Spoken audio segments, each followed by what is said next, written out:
On this Saturday night, historic flooding. Nova Scotia slammed by record rainfall. It came fast and it came furious. The desperate search for the missing and a warning from officials. Please be patient, stay safe, stay home. Crimea attacked. Ukraine takes aim at a strategic target. Plus, the new app helping Canadians find a physician. Medworks operates kind of like Uber Eats or Skip. And the concerns it could strain the struggling healthcare system. And menace or mischief. How these boat-bumping orcas might just be following the latest fad. Global National with Farah Nasser. Reporting tonight, Sophie Louis. Across Nova Scotia tonight, there is significant damage and heartache after the heaviest rains in more than 40 years. A slow-moving storm dumped more than 3 months' worth of rain in less than 24 hours, causing massive flooding across the region. A state of emergency has been declared in 5 municipalities. Good evening and thanks for joining us. The search is underway for 4 people after 2 vehicles were submerged in the floodwaters. 2 of the missing are children. There were 5 occupants in the vehicle. 3 escaped. The search is ongoing for these 2 children. In a separate incident, a youth and another man are unaccounted for after the vehicle that they were traveling in was submerged. There's also significant damage to roads and infrastructure tonight. More than 6,000 homes and businesses are without power across the province, and authorities are asking residents to stay home if they can. Sean O'Shea has our top story. The rain came fast, came hard, and with an intensity that surprised even those who've witnessed powerful weather here before. It's been very dramatic. It's unlike anything I've seen. In just 24 hours, 3 months' worth of rain fell, sending a surge of water through the Nova Scotia capital. One area was 280. We would normally get 90 mils a month in July. So just a lot of rain very, very quickly. Officials say there were hundreds of lightning strikes. At least 150 people were forced from their homes in the greater Halifax area. Thousands more lost power as the heavy rain swept much of the province, causing what's been called a historic flood event. Roads turned into rivers. Even some emergency crews had trouble moving.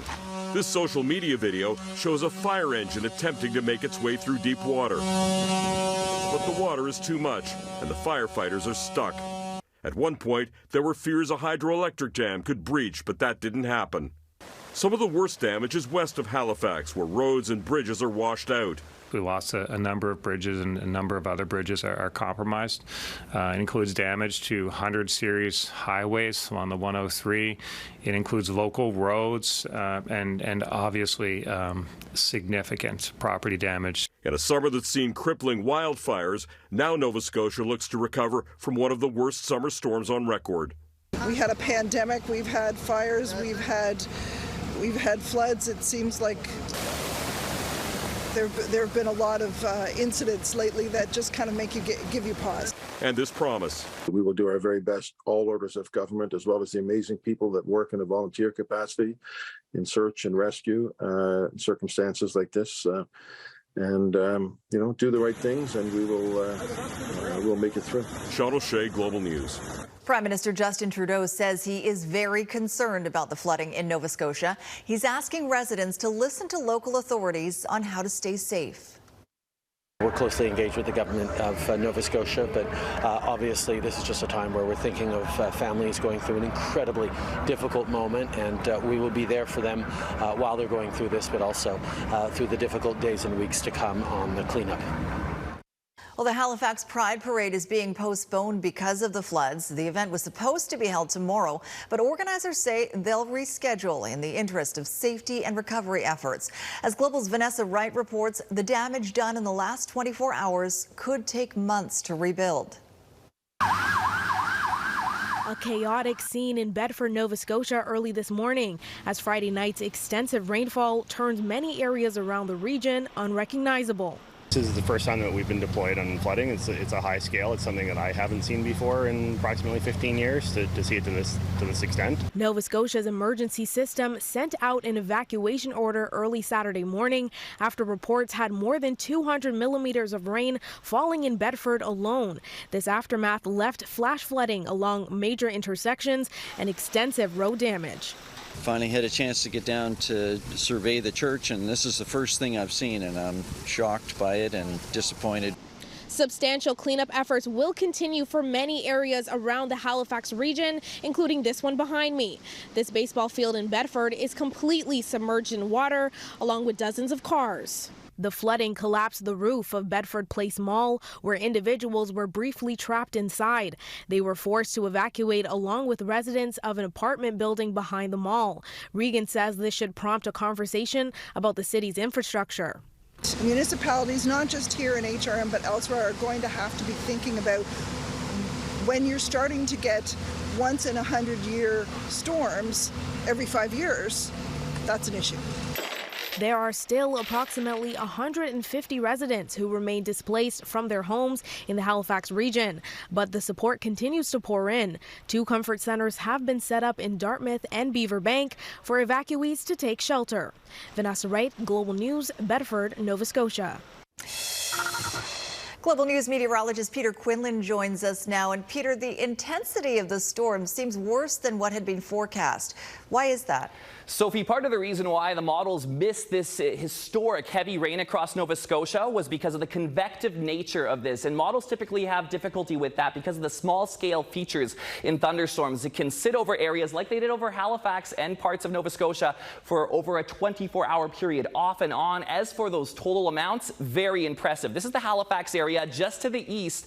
Over 300 millimeters was reported in some areas. In terms of the station's Bridgewater, reporting 252 millimeters of moisture. Halifax over 200 millimeters, and the reason why is because we've had these above average sea surface temperatures that fuel these kind of convective, very strong rain events, a southerly flow as well, and the combination of those features brings about the potential for heavier rains and near record warmth actually on the sea surface temperature. And in Halifax, it was the biggest rain since Hurricane Beth in 1971, if you can believe it. There were thousands of lightning strikes, as you can see here, across the province. And as for where the system is going next, it's going to exit Cape Breton tonight, hit parts of Newfoundland, but it won't stall over Newfoundland like it did over Nova Scotia. So amounts will be suppressed in comparison, only closer to 60 millimeters around Port aux Basques. But this ridge of high pressure, this blocking feature, is going to keep the heat around the above average sea surface temperature anomalies and even 30-degree temperatures in Halifax this week. But the good news is there's no major rain expected, but the heat sticking around means we could see more potential for this in the coming weeks and months. Sophie?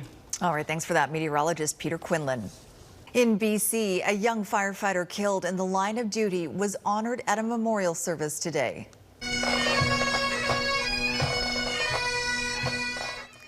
Fellow firefighters and first responders in the city of Revelstoke marched in procession, paying tribute to 19-year-old Devon Gale.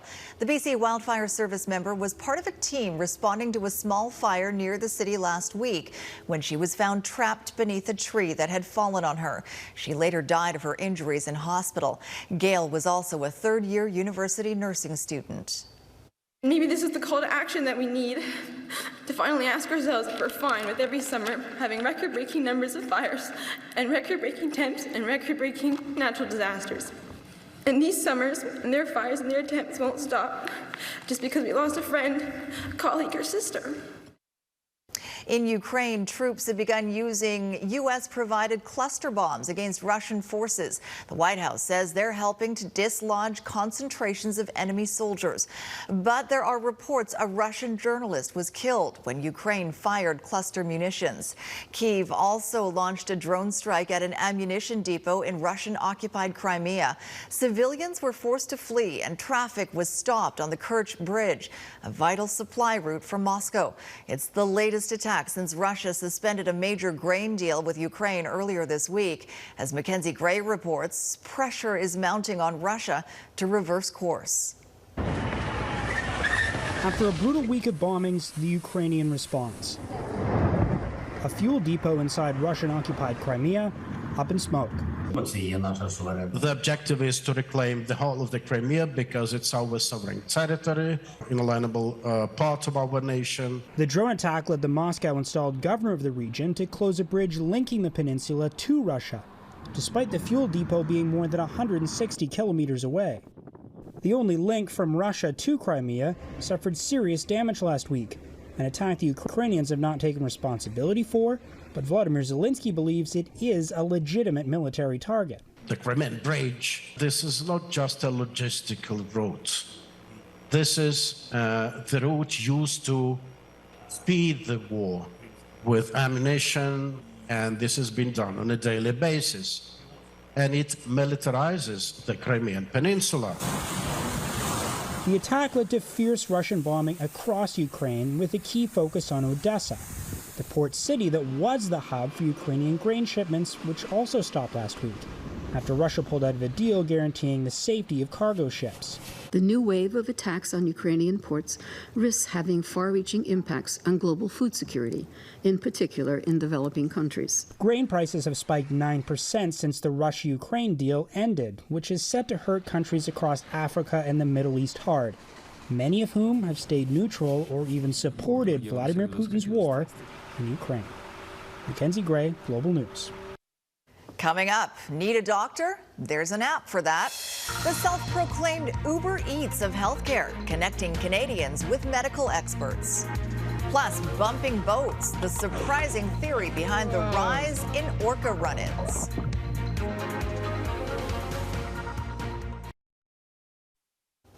Trying to get an appointment with a family doctor or specialist can be frustrating, especially when so many people don't have a primary care physician. But a Canadian app is offering a new way to connect with care providers at a time when there's a labor shortage across the system. Katherine Ward reports. The onset of sudden patchy hair loss was worrying for Drew Peary. I noticed a very large bald spot coming in on the back of my head. Within a handful of days, it turned into another spot and just has progressively gotten worse. Waiting for a referral to manage what he learned was alopecia only added to his stress. I still had to wait a couple of weeks to get in to see the family doctor even, and then the referral process through them takes 3-4 months to be finally seen by a dermatologist. A Canadian-based app is looking to streamline care by giving patients more choice. The problem was very simple. It's about access and options. Medworks launched last year. Now thousands of providers have joined the growing platform. Patients log on and can choose from services geotagged to their neighborhood. Consultations can be over the phone or through video. Home visits are also possible. Medworks operates kind of like Uber Eats or Skip. Care providers pay a fee to access the tools, and then insurance and billing is a conversation between them and the patient. Personal information is not stored on the app. While virtual care is not new, this platform boasts a much wider scope of specialists, everything from paramedics to dieticians. We are not changing healthcare. We're just providing access to healthcare. Access to healthcare in providers that exist today. Still, access in this way can't solve every medical issue. What I'd like to see is a real strategy to address the family doctor shortage. And some doctors worry about how resources will be impacted overall. I think apps like this represent the Uberization of healthcare and really distract from a lot of the root systemic issues that we really need to be dealing with. Katherine Ward, Global News, Toronto. Ahead, the Canadian community where dementia patients can live with dignity.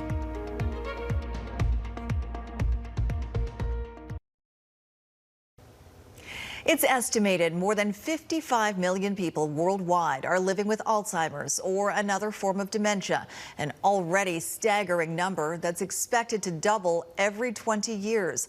That's why many across the country are developing new models of care to ensure those diagnosed with the disease are given the dignity they deserve.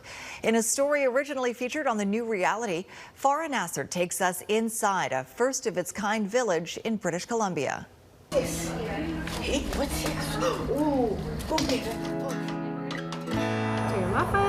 and hot chocolate for you? Yes, please. There's a community in Langley, British Columbia that may remind you of your own. You can go for a stroll, pick up a few items at the store, or even pop by the salon. But this village was purposefully built to allow for freedom and quality of life, because every resident here has something in common. They're all living with dementia. Who's that? Driving the car. It's you. It's home to Alan Meggie. Before moving in, Alan was a world traveler and adventurer. He climbed some of the highest peaks on the planet and raced cars. He was even living on a boat when he started to notice some changes. It was called the piracy, and he really enjoyed it there a lot until it became too difficult for him. He couldn't remember how to work the washing machine. It was just little things that he never had trouble with before. It became a problem. That's you, Alan, right there. Carol Chesham has been Alan's friend for more than 20 years. She knows the village is the best place for his adventurous personality. I think it's very important when you've been an active person that you're in a place where you don't feel institutionalized, where you feel a sense of freedom, and that's what you get here in the village. Elroy Jesperson is one of the co-founders of the village in Langley, the first of its kind in Canada. He worked in senior living for about 30 years and knew there must be a better way to care for people with dementia. Having society, first of all, realize that people with dementia are first and foremost people. They're your family in many cases. They can live a good life, a different life perhaps, but still a good life. So, the 5-acre village was built with the guiding principles to make it feel like a neighborhood. With colorful houses, a farm, and even a community center. And one of the key principles at the village is called roam free. We said we need to build a community where people can walk out the door, walk around, come and go as they please, and still remain safe. And creative solutions which focus on the person first will be needed, as rates of dementia are steadily rising. As of 2023, nearly 700,000 people in Canada are living with dementia, and it's been projected that that number will soar to close to 1.7 million by 2050. Even though Canada has a dementia strategy, the majority of care in nursing homes is still delivered in that same old model. Most of the people have some level of dementia in long-term care. We need to change this model in a dramatic way. We need a transformative change, but looks at the person in a more comprehensive, more holistic way. At the village in Langley, Alan and Carol are visiting the hens at the farm. Oh, look at that. And other villagers are in an exercise class. That part. Good job. There are 75 residents here, and it's not government subsidized, so residents pay a range from $8,000 to $10,000 a month, depending on their care needs. Not everyone will be able to afford to live in a village like this, but the hope is that this type of care will be an example of what's possible in the future. Farah Nasser, Global News, Toronto. And you can catch up on past stories from The New Reality on our website, globalnews.ca/The New Reality, and on the Global News YouTube channel. You can also watch full episodes anytime on the Global TV app. Next, the strange rise in Orca run-ins, what experts say might be behind a surge of boat bumpings. Well, it just might be the hot fad of the summer, not for humans, but for orcas. In recent weeks, there have been several reports of orcas going after boats, in some cases even sinking them. The phenomenon has some wondering whether this is the dawn of a killer whale uprising. But as Mike Armstrong shows us, experts say it's simply orcas playing their newest orca game. Coming straight.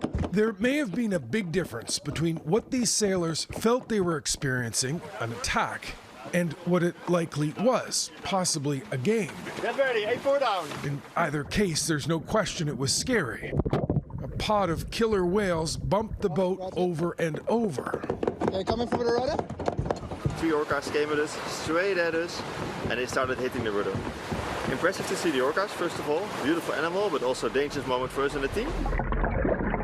Something strange has happened in the last few years off the coast of Spain and Portugal. Orca interactions in the region have exploded. There were 52 reported contacts in 2020, but just 2 years later, there were 4 times as many. Yeah, we see them, George. Just this year, 3 boats have actually been sunk.